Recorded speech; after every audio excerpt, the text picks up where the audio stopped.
دع الأيام تفعل ما تشاء وطب نفسا إذا حكم القضاء. السلام عليكم ورحمة الله وبركاته. رب اشرح لي صدري ويسر لي أمري واحلل عقدة من لساني يفقهوا قولي. اللهم ثبتنا عند الموت بلا إله إلا الله والحمد لله من الذين آمنوا وعملوا الصالحات وتواصوا بالحق وتواصوا بالصبر آمين رب العالمین. تو ہم لوگ سورہ المائدہ میں بات کر رہے تھے، اور اب اللہ سبحانہ و تعالیٰ بنی اسرائیل کے بارے کچھ اکاؤنٹ دے رہے ہیں. اور ہم نے جیسے آپ لوگ پتہ ہے کہ ہم لوگوں نے سورۃ البقرہ میں بہت ڈیٹیل بات کیا تھا کہ بنی اسرائیل کی جو قوم تھا اس کا کیا ان کا کیا تھنکنگ تھا. تو انہی کانٹیکسٹ پہ یہاں پر بات ہو رہی ہے.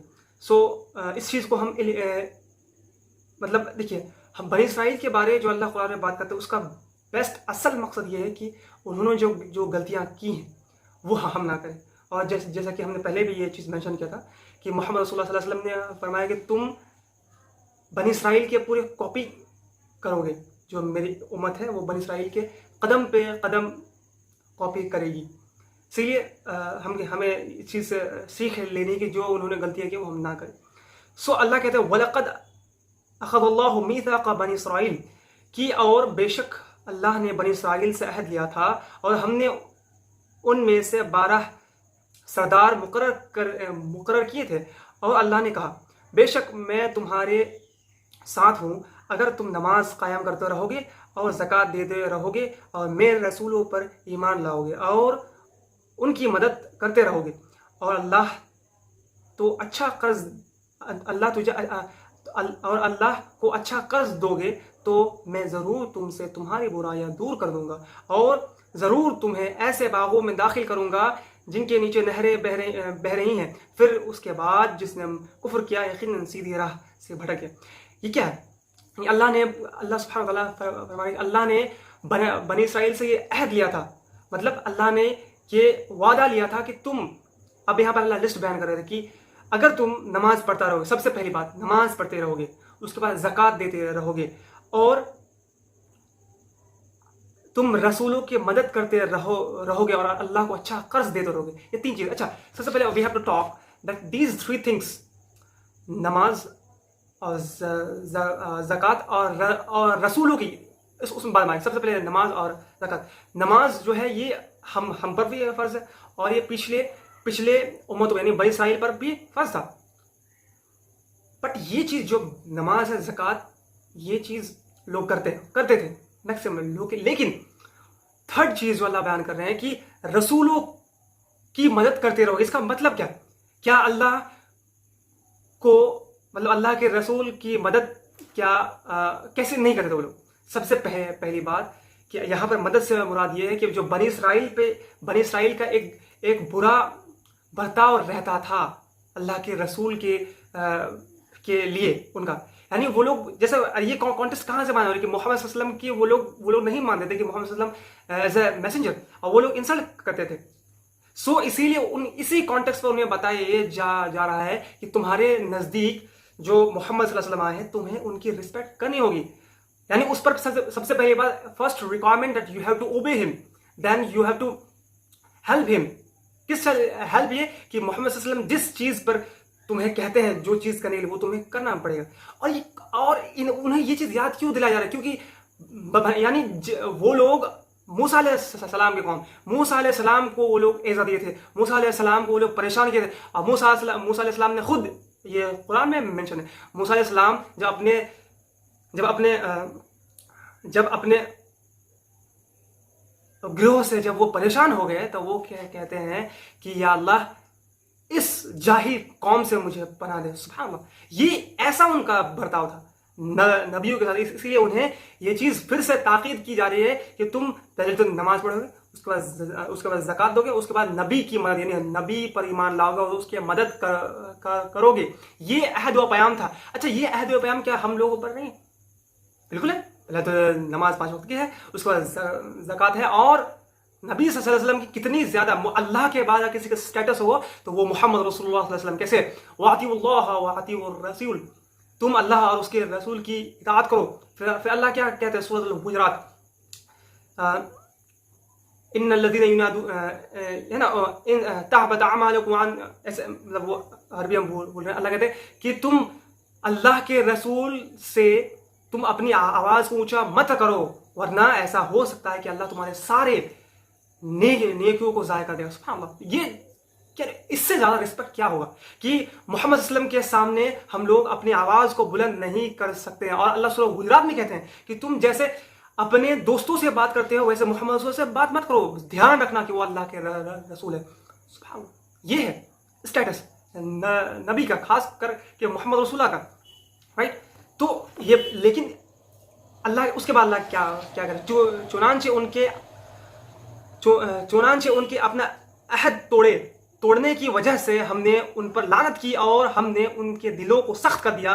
وہ کلمات کو ان کے معنی محمد سے بدل ڈالتے تھے اور جن چیز کی انہیں تاکید کی گئی تھی اس کا ایک حصہ انہوں نے بھلا دیا اور آپ کو ان میں سے چند افراد کے سوا دوسروں کی خیانت کی اکثر اطلاع ملتی رہی. یعنی اب آپ کس کو یہ بات ڈائیورٹ ہوگی ڈائریکٹ محمد صلی اللہ علیہ وسلم کو کہ چنانچہ کچھ ایسے, مطلب اللہ یہاں بیان کر رہے ہیں کہ اللہ نے جو بنی اسرائیل سے عہد و پیام لیا تھا ان لوگ وہ چیز کو نبھا نہیں پائے, پھر اس کے عوض اللہ نے ان کے دلوں کو سخت کر دیا. دیکھیے یہ کانسیپٹ ہے قرآن کا. ایک کانسیپٹ یہ ہے کہ اسٹابلنٹ ڈس بلیور کا مطلب ہے کہ سب سے خطرناک دشمن اسلام پتہ ہے کب بنتے لوگ, جب انہیں پتا ہے کہ قرآن از ورڈ آف اللہ اور ان کا دل اندر سے, صرف بولنا نہیں, اندر سے وہ کنونسڈ ہو جائے کہ yes this is the word of Allah and Muhammad صلی اللہ علیہ وسلم از اے میسج آف اللہ.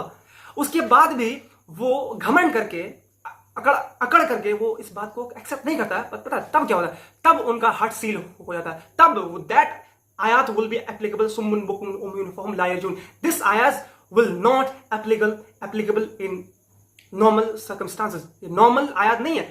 کب کسی کا دل میں مہر لگ جائے گا, کب وہ گونگے بہرے کب ہو جائیں گے, جب وہ سچ کو پہچاننے کے باوجود وہ ایکسیپٹ نہ کرے, تب ہوتا ہے. ایسے نہیں, ایسے کوئی اسٹبرن بلیور نہیں بنتا, ڈس بلیور نہیں بنتا. سو یہاں پر کانٹیکسٹ کیا ہے کہ بنی اسرائیل جنہیں نبی کے دوارا اللہ کا سب سے اتنا بڑا معجزہ دیا گیا, اس کے بعد وہ لوگ نے ٹھکرا دیا اور ان کے بڑے نبی کو پریشان کیا. اس کے بعد انہیں جو عہد جو ان سے وعدہ کیا تھا ان کو توڑ دیا تو ان کا دل سخت ہو گیا. اس کے بعد وہ پتہ ہے کیا کرنے لگے, وہ جو ہے اللہ کی آیات کو بدل ڈالنے لگے. سبحان اللہ. یہ کون کر سکتا ہے جن کو اللہ کا ذرا بھی ڈر نہ ہو, جن کو فرق نہیں پڑتا ہے کہ اللہ کا عذاب ہے یا نہیں, رائٹ. اور ایسا نہ سمجھیں کہ یہ صرف یہودی میں تھا, یہ ابھی مسلمانوں میں بھی ہو سکتا ہے. It is difficult, it is impossible to change the word of Allah, yani Quran, but yes, it is possible that we can interpret the Quran in a different manner. اس سے تو ہو سکتا ہے. لوگ کر رہے ہیں, آپ کو blue, you will not believe, لوگ جو ہے قرآن سے شرک کو ثابت کر رہے ہیں. یس, ایسے لوگ آپ کو ملیں گے. تو ایسے لوگ تو یہ پتا یعنی اللہ کا خوف جب انسان کا ختم ہو جائے, جب اللہ کا مطلب جب وہ سچائی کو ٹھکرا دے تو ان کا دل سخت ہو جاتا ہے, رائٹ. تب وہ کام کرتا ہے. لیکن پھر یہاں پر فلپ ہوئے, کیا بات ہو رہی ہے, آپ کو ان میں سے چند افراد کے سوا دوسروں کی خیانت کی اکثر اطلاع ملتی رہے گی, چنانچہ آپ انہیں معاف کر دیں اور ان سے درگزر کریں, بے شک اللہ تعالیٰ احسان کرنے والوں کو پسند کرتا ہے. اب دیکھیے یہاں پر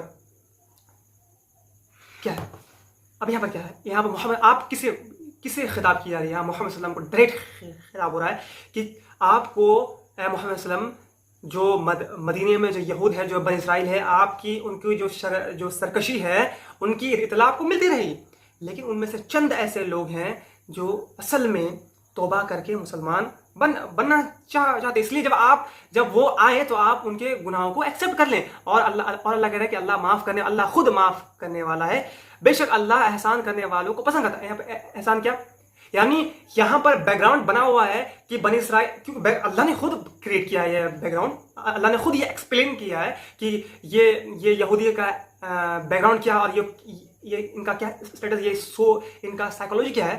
لیکن اور کیا ہے یہاں پر سب لگ بھگ بنی اسرائیل کا نیگیٹو ہی اللہ نے بات بتایا. ہاں چند کچھ اچھی چیز بتاتا ہے لیکن لگ بھگ ان کی سرکشی کو اللہ نے ہائی لائٹ کیا ہے. لیکن محمد صلی اللہ علیہ وسلم کو کہا جا رہا ہے کہ ان کے باوجود کچھ ایسے لوگ ہیں جو اصل میں اسلام کو قبول کرنا چاہتے ہیں. اور آپ سے اگر کوئی یہود آئے اور وہ غلطی کو ایکسیپٹ کر کے اگر وہ اسلام لائے تو آپ ان سے اچھے سے برتاؤ کریے اور انہیں ایکسیپٹ کیجیے. بے شک اللہ احسان کرنے والوں کو مدد اللہ احسان کرنے والوں کو پسند کرتا ہے. رائٹ.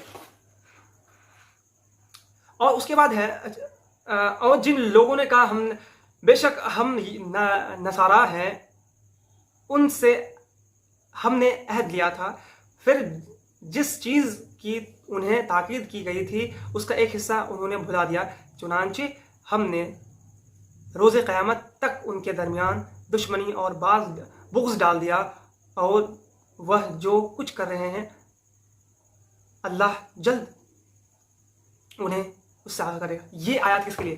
دیٹ آیات, the previous آیات was for the یہود, یہود بنی اسرائیل.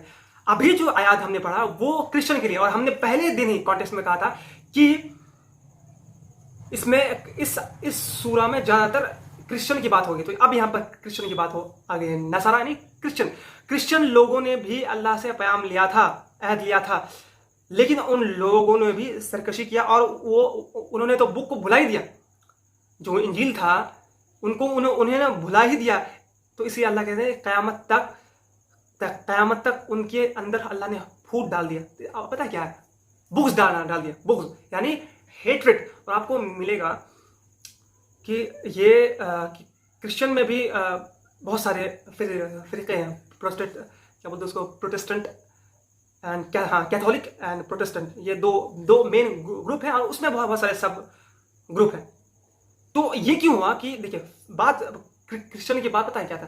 کرسچن جو ہے وہ یہود کو دیکھ کر آبسیسڈ ہو گئے تھے کہ یہ اتنا ہی لوگ رول کرتا ہے. مطلب رولنگس جو یہود صرف بیان کرتے تھے نا کہ رولنگس, تو they have hated the rulings.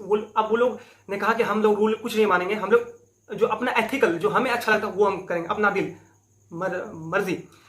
تو ان لوگوں نے بک کو بلا دیا, اور وہ لوگ اور ایسا بک بلایا کہ ان کی جو ڈائنسٹی میں ہے, ان کی جو نسل میں بک کو اہمیت دینا ختم کر دیا گیا. صرف اچھے کام کرو اور مطلب لبرل رہو وہ. لیکن ہوا کیا اس میں کہ جب ان لوگوں نے رولنگس کو بھلا دیا تو اپنے ایتھکس کو بھول گئے کہ اگر کسی نے گناہ کیا ہے تو اس کو کیا سزا دیا جائے. لیکن کیوں؟ کیونکہ ان لوگوں کے ذہن سے سزا کا کانسیپٹ دور ہو گیا تھا. صرف وہ لوگ اپنے من سے جو انہیں اچھا لگتا تھا وہ کر رہے تھے. اور نبی کو تو کیوں, نبی کے بارے میں انہیں تو کم یہ تھا. رائٹ. زیادہ وہ لوگ دھیان کس میں دیتے؟ ایتھیکل چیز جو ہمیں اچھا لگا وہی کریں گے. تو پھر جب ان لوگوں نے رولس, اللہ کا رولس کو چھوڑ دیا ان لوگوں نے, تو اللہ کا کہہ رہے ہیں کہ ان کے درمیان بغض ڈل گیا, اور پھر تا قیامت تک وہ لوگ تفریق وہ کبھی مل نہیں سکیں گے. اور دس آیات از ویلڈ تھرو, یہ آیات قیامت تک ویلڈ رہے گا. یعنی قیامت تک جو کرسچن گروپ ہیں وہ لوگ آپس میں کبھی ملیں گے ہی نہیں. جی ہاں. اچھا آپ کو ذرا یہ چیز سنائی نہیں لگ رہی ہے امت محمدیہ صلی اللہ علیہ وسلم کے لیے؟ نہیں. اللہ کے رسول نے فرمایا کہ میرے امتیوں میں 72 فرقے ہوں گے, 73 فرقے ہوں گے, ان میں سے ایک جنت میں جائے گا. I'm not saying کہ کون جہنم میں جائے گا کون جنت میں جائے گا, یہ ہمارا بالکل کام نہیں ہے. کوئی انسان کسی کا جنت جہنم بالکل طے نہیں کر سکتا. لیکن ایسا کیوں تھا؟ یعنی محمد صلی اللہ علیہ وسلم نے کہہ دیا کہ یعنی محمد صلی اللہ علیہ وسلم کے امت میں بھی فرقے ہوں گے. رائٹ. اور دس از ویلڈ. اب ہے, آپ دیکھ رہے ہیں, یعنی لوگ تو ایسے حال ہے کہ قتل کر رہے ہیں ایک دوسرے پر کو. تو ایسا ہے نا, دس آیت mimics in the context of Muslims nowadays. آپ کو فیل ہو رہا ہوگا یہ بات. یعنی یہ فرقہ جو ہے کرسچن میں تھا, لیکن یہ محمد صلی اللہ علیہ وسلم کی امت یعنی مسلمان میں آ گیا. تو we have to rethink that کہ ہم لوگ کس اسلام کو مان رہے ہیں. ہم لوگ صحیح میں اس قرآن کے روح کو کیا ہم لوگ پہنچے ہیں؟ بالکل نہیں. اگر ایسا ہم لوگ جو ہم نے ابھی 2 آیات بات کی ہے نا, آپ کو 80% مسلم کو یہ پتہ ہی نہیں ہو کہ اللہ یہ سب بات کر رہے ہیں قرآن میں. کیوں؟ کبھی بھی قرآن کو کھولنے کی زحمت اٹھائی نہیں کسی نے تو کیسے ہو. بس ابھی بھی ہم لوگ آگے کریں گے انشاءاللہ اس پر بحث. تو آخر میں اللہ سے دعا ہے کہ یا رب العالمین ہمیں کہنے سننے سے زیادہ عمل کرنے کی توفیق عطا فرمائے. بارک اللہ لنا ولکم فی القرآن الحکیم ونفعنا بالآیات وذکر الحکیم.